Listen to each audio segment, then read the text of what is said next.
Yung kampo mga kababayan ni Pacquiao tapos ni Maudigs, gumagamit na sila ng mga international organization para magpakalat po ng pananakot dito po sa Pilipinas. Ano yan, Mr. Maravillas? Ito ang balita ngayon ng SMNI. Kapartner mo sa balita. Yan DCER, SMNI. May babala, sabi dyan, News Blast, ex-US Intel officer sa mga Filipino. Ginagamit lang namin kayo laban sa China. Malalim na po mga kababayan. Ang laban na to, mga kababayan ng ating Pangulong Bongbong Marcos, to defend our sovereignty, our territory. At dahil po sa paninindigan ng ating Pangulong Bongbong Marcos, mga kababayan, si Xi Jinping gumagamit na ng iba-ibang grupo para magpakalat ng fear-mongering dito sa ating bansa. I-discourage po tayo na manindigan laban sa kanila at hayaan lang sila na lamunin tayo. Ganon mga kababayan, kasi po ang ipinaglalaban natin, the future generation of this country, the resources that will sustain the existence of our republic.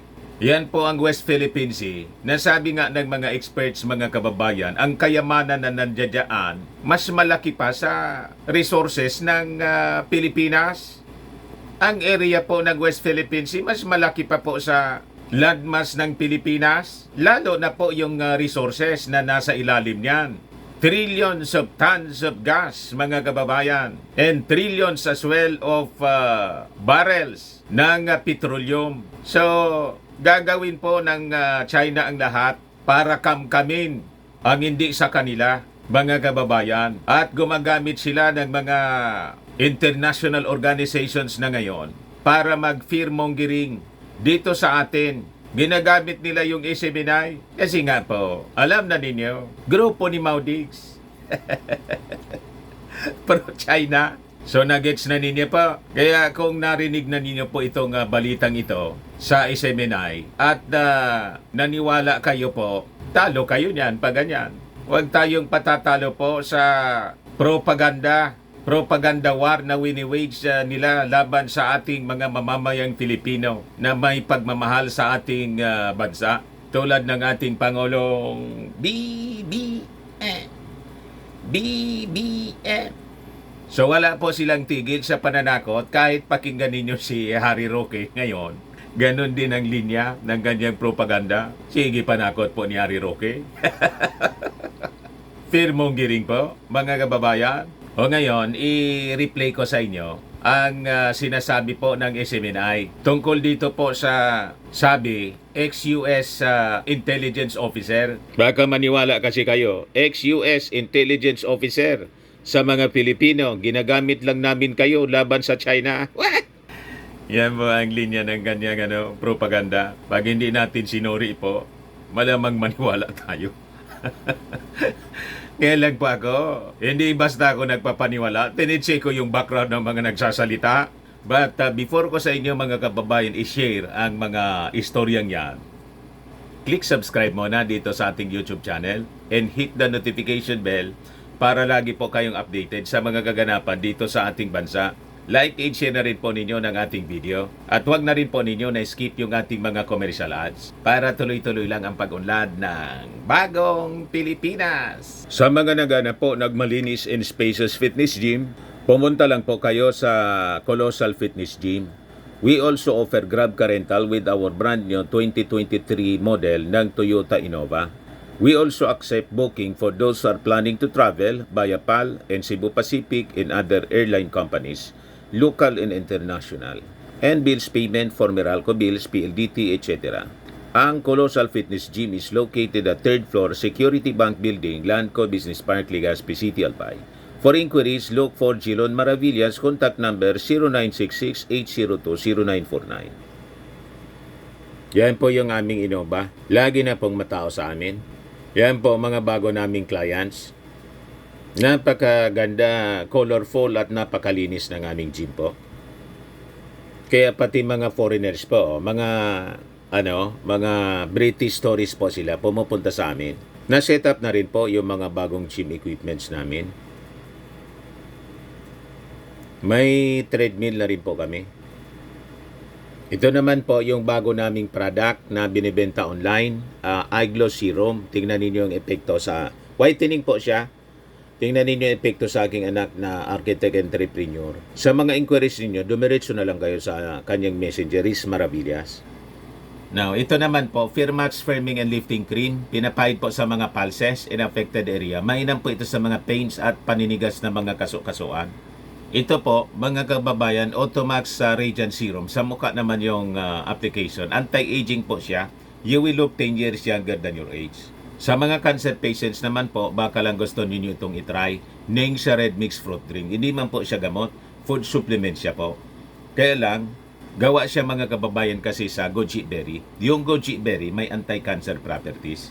O ngayon, yung mga inquiries ninyo, dumiretso na lang kayo sa aming messenger sa Facebook para masagot namin agad. Ayos po? Ayos na Mr. Maravillas. So, balikan natin mga kababayan yung ating kwento. Pag napakinggan po ninyo itong kwento ng SMNI, pakinggan lang po ninyo, pero huwag kayong maniniwala. Kasi pag naniwala kayo, talo. Panalo yung propaganda nila. Ang objective po nila, mga kababayan, ni Xi Jinping, sa pamamagitan ng kanilang mga minions dito sa Pilipinas, takotin po tayo para ma-discourage tayong ipaglaban yung West Philippine Sea. Kasi sabi ko nga, mga kababayan, ang strategy po nila, intimidation. Takotin tayong takotin para hindi na po tayo makipaglaban para sa ating diretso, sa ating karapatan sa West Philippine Sea. Art of war po ang ginagamit nila, Sun Tzu. Gusto nilang makonquer tayo without firing a single shot. Yan ang Sun Tzu art of war po na ginagamit sa atin. Kaya ini-intensify nila yung pananakot. Dapat manginig tayo. Sindakin tayong sindakin. Kasi di ba yung ating Pangulong Bongbong Marcos, paulit-ulit yung sinasabi niya na Filipinos do not yield. Kaya po, pinalakas nila ngayon ang kanilang pananakot sa pamamagitan ng kanilang mga minions. At ngayon, gumamit na, naging sophisticated na po sila. Gumamit na sila ng mga dayuhan, Amerikano pati to, dating US intelligence officer, para mapaniwala tayo. You see? Kaya pinangungunahan ko na po kasi pag pinakinggan mo at hindi mo chinek yung background nila, maniniwala tayo. Manginginig tayo sa takot. Ganon. Ilaibo tayo nila pula po. Yung si Magellan, hindi na nakauwi. Huwag nating sayangin, sabi ng ating Pangulong Bongbong Marcos. Huwag nating sayangin yung sakripisyo, yung buhay na inialay para sa kalayaan ng ating bayan, ng ating mga bayani. Tama po? Yan ang mensahe niya po nung Independence Day celebration natin. Huwag nating sayangin. Huwag magpatakot dito sa pananakot nila. So ito po, ipi-play ko po sa inyo, pero yung audio ko lang, mga kababayan, pinakita ko lang kung sino yung maririnig ninyong nagsasalita. Galing sa SMNI. Yung SMNI, yan ang mouthpiece nila.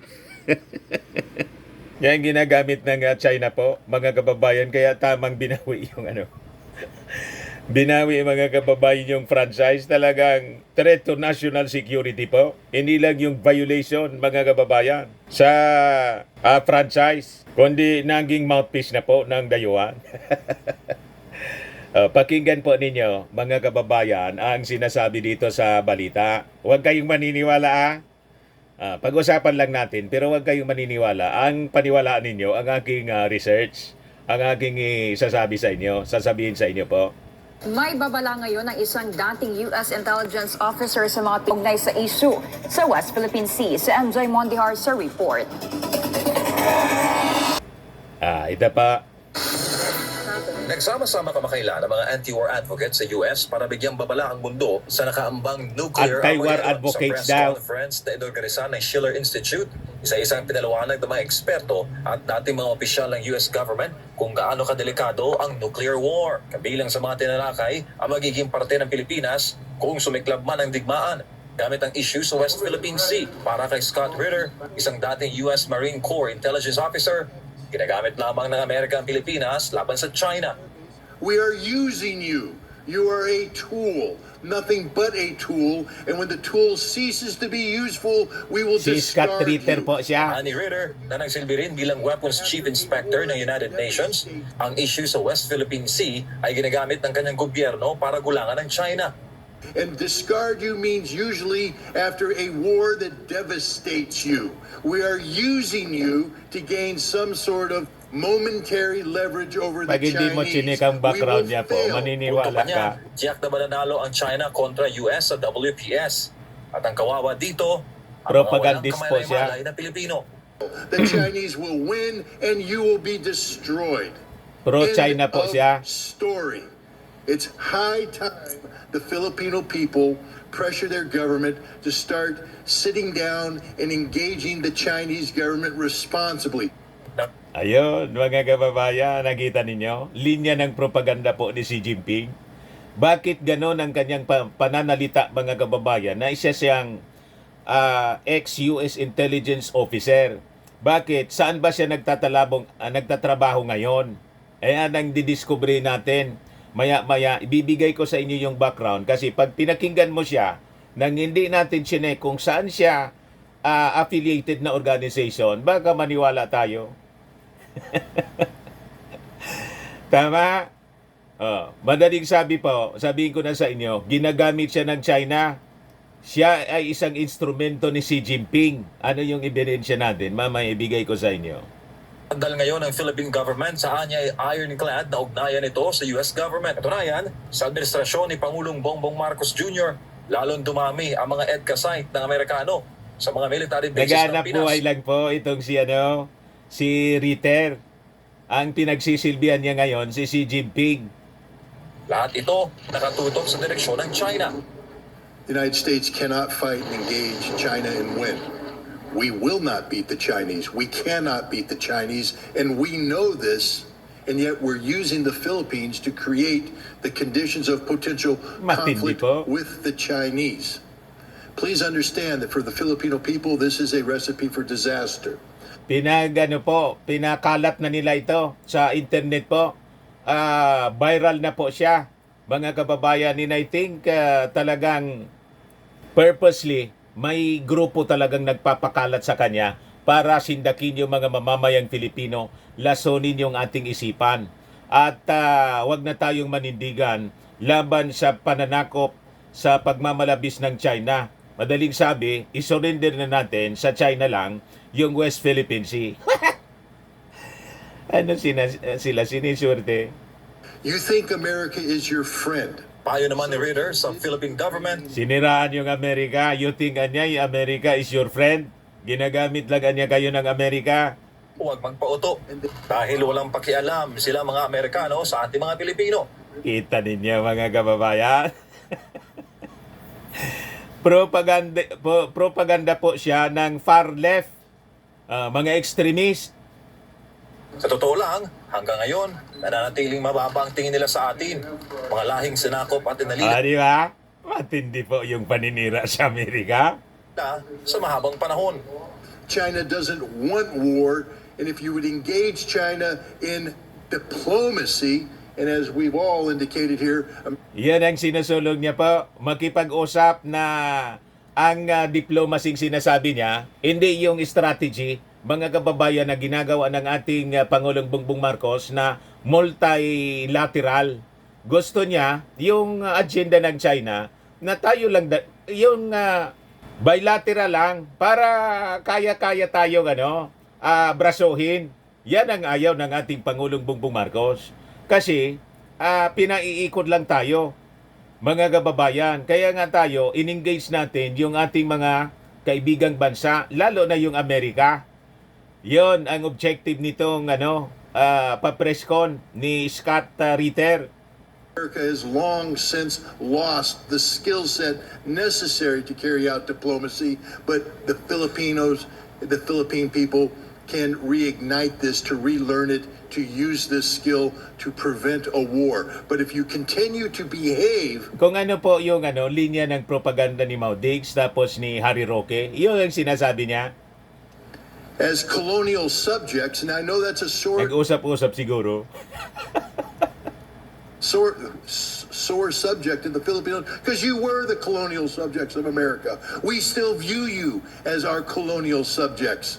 We don't like you, we don't care about you, we just want to use you. Ganon mga kababayan, malaki-laki siguro po yung hulog dito kay millions of dollars siguro po yung considerations dito para magsalita.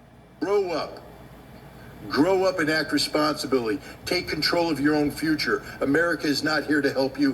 America is here only to use you until there's nothing left, and then we will discard you on the trash heap of history. Para sa Ganon mga kababayan ang sabi ni Scott Ritter.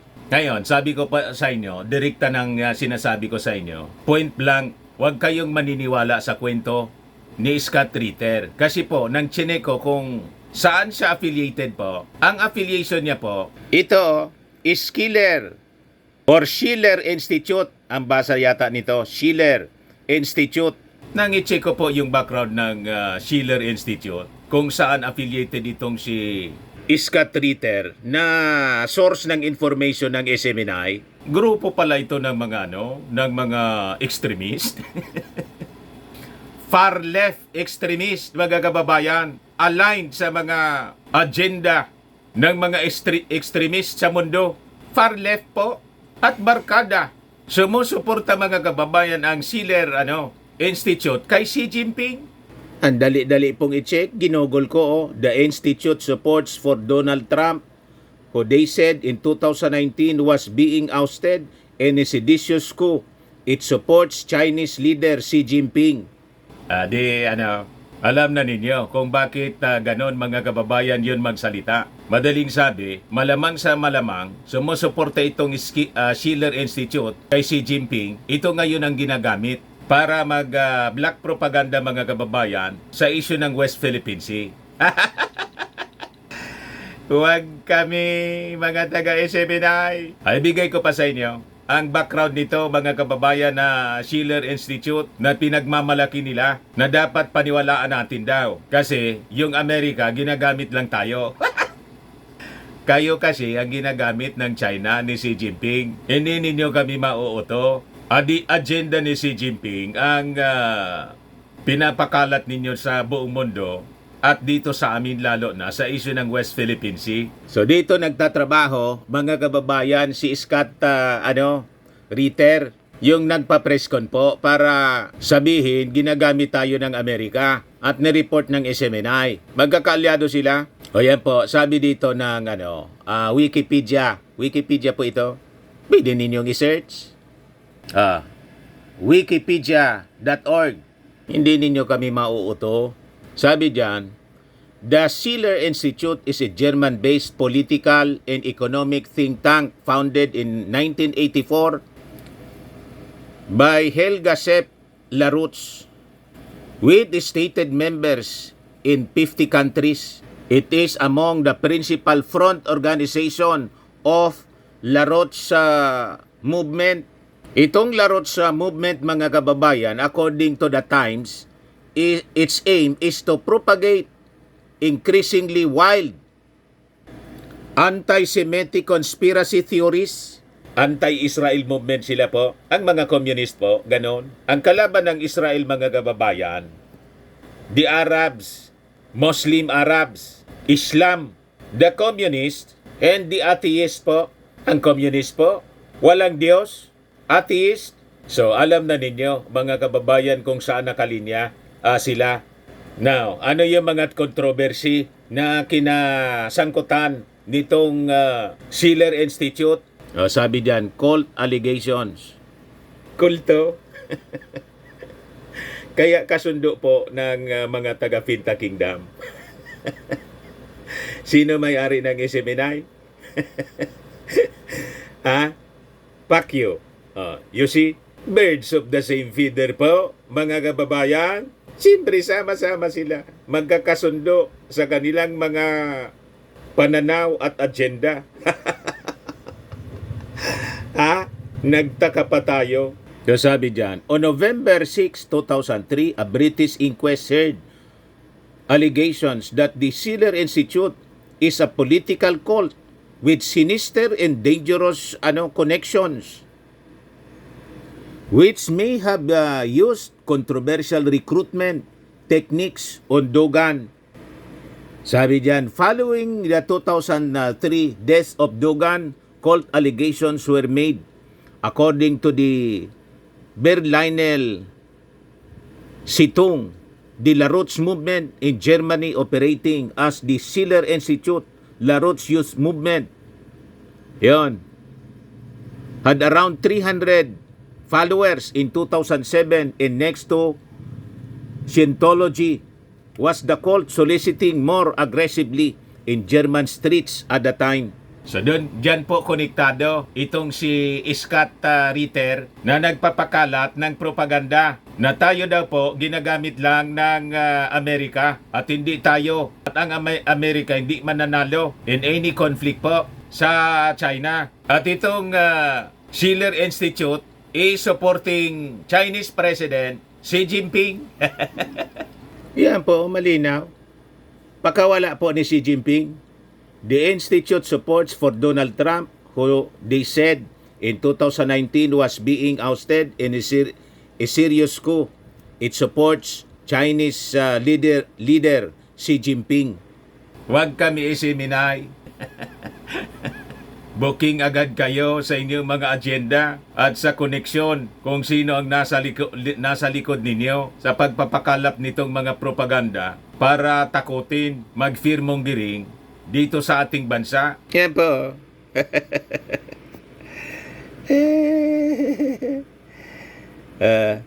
Ginagamit lang namin kayo laban sa China.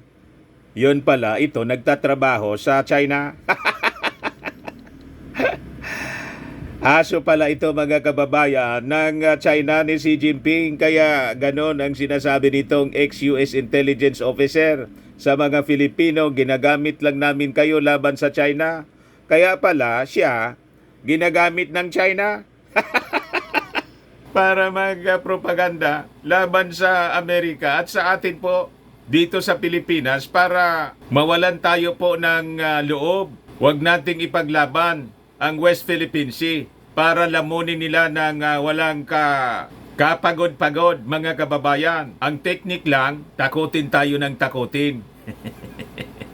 Kaya pakinggan po ninyo yung mga sinasabi kanina ni Harimau. Ay na po ang linya ng propaganda niya. Katulad ng sinabi ni Scott Ritter ng Schiller Institute. I-play ko po. It goes both ways po, ha. Kapag tinrato natin na talagang demonyo mga Chino, po pwede silang gumante. Bakit sino naman nagsabing tinatrato nating demonyo? Kayo lang naman nagsasabi. Ang dami nating kaibigang mga Chinese dito. Ang against tayo sa policy po ni Xi Jinping, hindi sa mga Chinese dito, ni sa mga Filipino ay mga ordinaryong Chinese. Walang ganon. Hindi tayo nagpapakalat ng tinatawag ninyong xenophobia. Kayo man lang yung nagsasabi ng ganyan. Ang daming mga Chinese ayaw man sa policy ni Xi Jinping. Yung Taiwan nga, mga Chinese sila, pero ayaw kay Xi Jinping. Tama ba? At isipin nyo na lang, mas marami po nga Pilipino na naroroon na nakatira sa iba't ibang Sige, mga teritoryo ng po China. Ni Dahil Harry. dito po sa Pilipinas, ang karamihan naman po talaga ay mga Filipino-Chinese, mga Pilipino na. Pero Ano naman ang problema sa mga Filipino-Chinese bastang kampi sa Pilipinas? Ang problema, kung Filipino-Chinese ka, traidor ka sa Pilipinas. Ang masama nga, tunay na Filipino, tulad po ninyo, naglilingkod kayo sa China. Yan ang masama. Yung mga makabagong makapili, naturingan kang totoong Filipino, pero pro-China ka. Ano yon? Mabuti pa yung Filipino-Chinese na pinaglalaban tulad ni Win Gatchalian. May dugong Chinese si Win Gatchalian. Pero interest ng Pilipinas ang kanyang pinaglalaban. Di ba? Ginugulo ni Harry Roque, mga kababayan, ang issue. Siya pabalik-balik, Filipino siya, pabalik-balik sa China. Interest ng China ang pinaglalaban. Yun ang masama. Alagay nyo rin sa peligro ang buhay mismo ng mga Filipino-Chinese dahil pag nabulag sa galit ang ating mga kababayan sa lahat ng Chino, hindi na po yan mamimili kung sino ang kanilang babalingan at kanilang galit. Wala pong mabuting kahitnan yung ganyang xenophobia na tinatawag. Kayo man lang po ang kausap nga ni tawag dito, Speaker Martin, yung ambassador ng China, kasama doon sa Bindi Honor after the Independence Day. At open tayo sa sinasabi ninyong diplomacy, pero hindi yung diplomacy na yung China, yung nagdidikta na kung ano yung sinabi nila, yun ang masusunod. Pag sinabi nilang amin ito lahat, at tayo ay dapat huwag nang kumibo. Yun ang gustong mangyari po ni Xi Jinping at yun ang gusto ninyong mangyari. Kasi yung patron ninyo po, ang sabi nga, yung angklos, itapon ko anya yan sa yung arbitral decision po. Itapon ko yan anya sa waste basket. Pwede na anya ninyo kaming gawin na province. Hindi man po maaari ang ganon. Kasi sabi ng ating Pangulong Bongbong Marcos, Filipinos don't yield, not a square inch or square millimeter. Ang atin ay atin. Huwag nating sayangin ang sakripisyo para sa katalingkasan ng ating bansa. Yung ibinuwis na buhay ng ating mga bayani. Mali ba yung ganon? Ayan man lang po, mga kababayan. Huwag maniniwala sa mga sinasabi po. Pag ang information po, ang propaganda, ang mga balita galing po sa kampo nila, huwag na kayong maniwala. Lason. Propaganda yan ni Xi Jinping. Nga, mapera po ang China. At ang intensyon nila po kasi, yung West Philippine Sea, trillions po ng tons of untapped gas ang nandadyan. Yan po ang iniintensyonan ng China. Kamkamin nilang lahat. At saka trillions of barrels of petroleum. Itong mga grupong ito, naghanap buhay din. Walang pakipo sa kapakanan ng ating mga kababayan, lalo na ng future generation. Kundi yung ngayon lang na pakinabang. Huwag nating paintulutan, mga kababayan, silang mamayani. Kaya sabi ko nga, sa midterm election po, ubusin natin sila. Lahat ng pro-China po, i-shoot natin sa inidoro. Huwag ninyong bibigyan from local to national positions. Huwag ninyong bibigyan ng pagkakataon makaposisyon po. Itong mga traidor sa ating bansa. Ayos pa, ako po si Dante Maravillas. Bye-bye. God bless.